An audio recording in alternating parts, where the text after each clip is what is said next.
All right, friends, you're taking a live look over at the triangle right now. Some cloud cover out there in the distance, but you can see some blue skies within it, involved in it, I should say. This is the beginnings of it breaking down for us. And by mid-late this morning, I'm thinking really between about 9 a.m. and 10 a.m., we are going to be looking at gorgeous weather. It's a little chilly to start off right now, but we're going to warm up so nicely as we move into the afternoon. Mild wind. It's a picture perfect spring-like day. Grab it while you can, because you know it's going to change. It's the Midwest overall, right? It's just, you literally blink and it's going to be a change in the weather. And we've got that going on. A first warn in place by mid this week. Good morning to you, friends. First Warn 5 meteorologist Greg Bennett here. I'm on the last stretch with you guys. It has been an incredible ride to be here and enjoy the community of Kansas City and be a part of it and be just fully embraced by Kansas City and where I actually moved to, which was Leavenworth. So we are in the final days. Friday is officially my last day here in Kansas City at KCTV5, and I will be heading south to Florida to head over to Orlando, Florida, to be a meteorologist there tracking severe storms and hurricane development. So with that being said, let's have some fun. Let's get you what you need to know before you head out the door. All right, so let's rock and roll this. First things first, let's get into these bullet points and talk about how we've got a gorgeous day today. We've discussed this. It's fabulous, all right? Obviously, jackets are well worthwhile now. T-shirts by this afternoon. Tuesday's forecast is iffy for some. Not for necessarily us here to I-70 in the metro, but northern counties. And really as far south as about Fort Leavenworth and Platte City.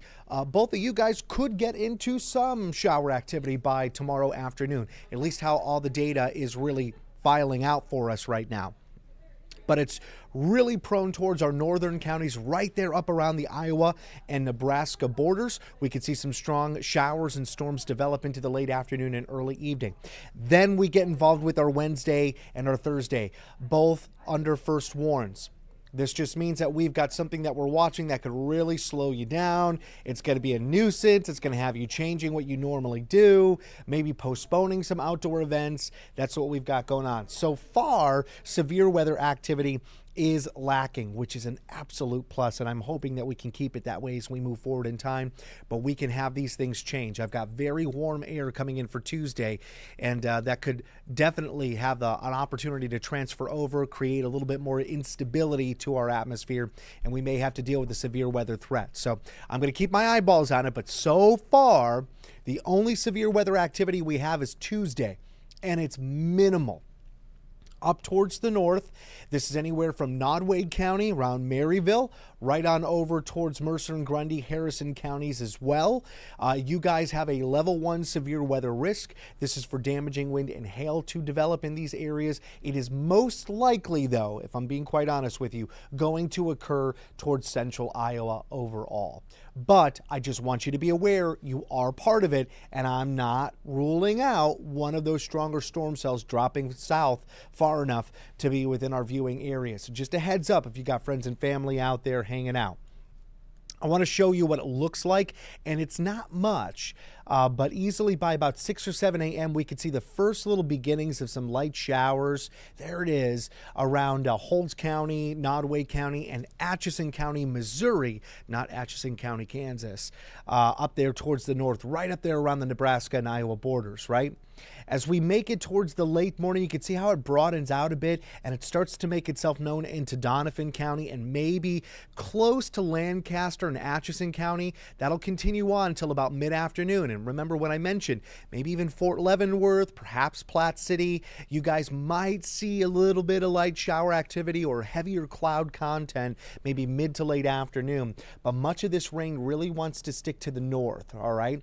We're going to call it about a 20-30% chance for rain the fall, though, overall. And it continues, pardon me, into the mid-evening. And I know it looks very aggressive out west, and truly we do have strong storms out there.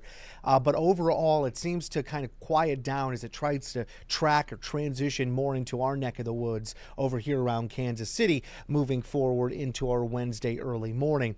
But we'll see more of a scattered event of rain occur. I'm going to bring up our regional map here for a future forecast data. And we're gonna take you over past Tuesday night. And you can see how it gets really aggressive towards the west. It kind of almost retrogrades back, or wants to redevelop or back build out towards central Kansas before it finally wants to get more involved with us by about mid-late afternoon Wednesday. It's very scattered for us.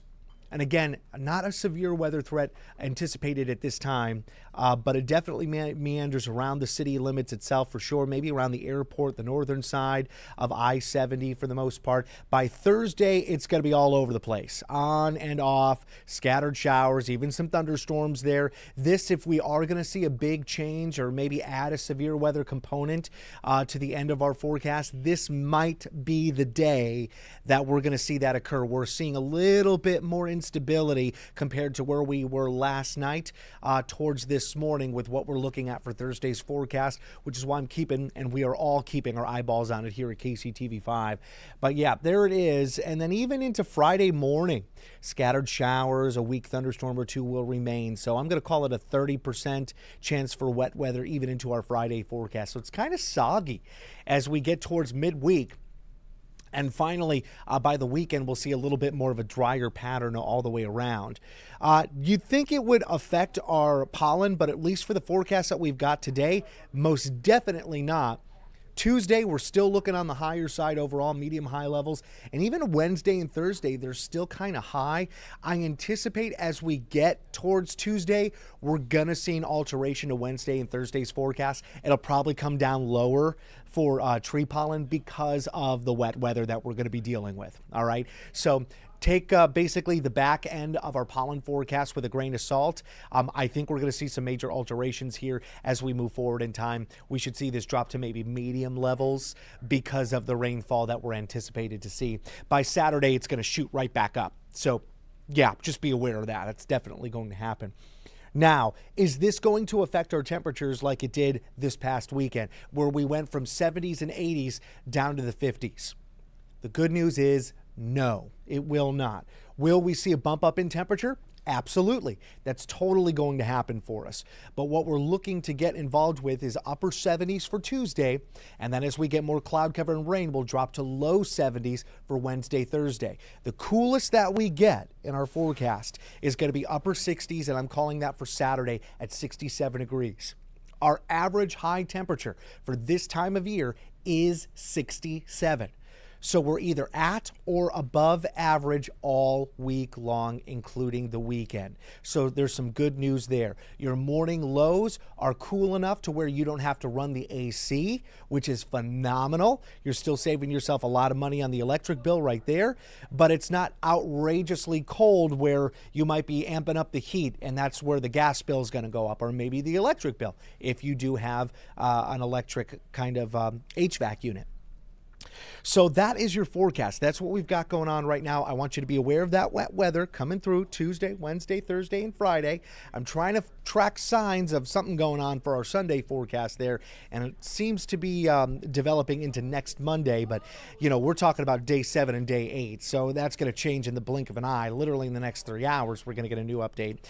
So I'm not putting a whole lot of weight in that part of the forecast. But, yeah, we're definitely watching our eyes on Wednesday and Thursday, and even for signs of severe weather, but at this time, I do not have severe weather for Wednesday or Thursday. This is just wear and tear, spring-like rain, and a few thunder boomers out there.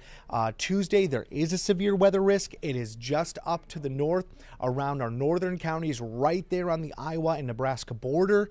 And even so, it's a level 1 on the far edge of that severe weather risk. I think the meat and potatoes of storm activity are really going to get involved in mid-Iowa rather than right there around the border. But we'll keep our eyes on it for you. Enjoy the temperatures. Enjoy today. It's going to be a beautiful day out there. Another live look over at the Triangle, which, by the way, it looks like traffic is looking okay on the Triangle until you get to the interstate. And wow, yeah, it's starting to slow down there in the distance. You can see that, right? Yeah, you might want to give yourself a couple of minutes if you're getting out there right now. Other than that, beautiful weather today. Enjoy it, and I will see you tomorrow.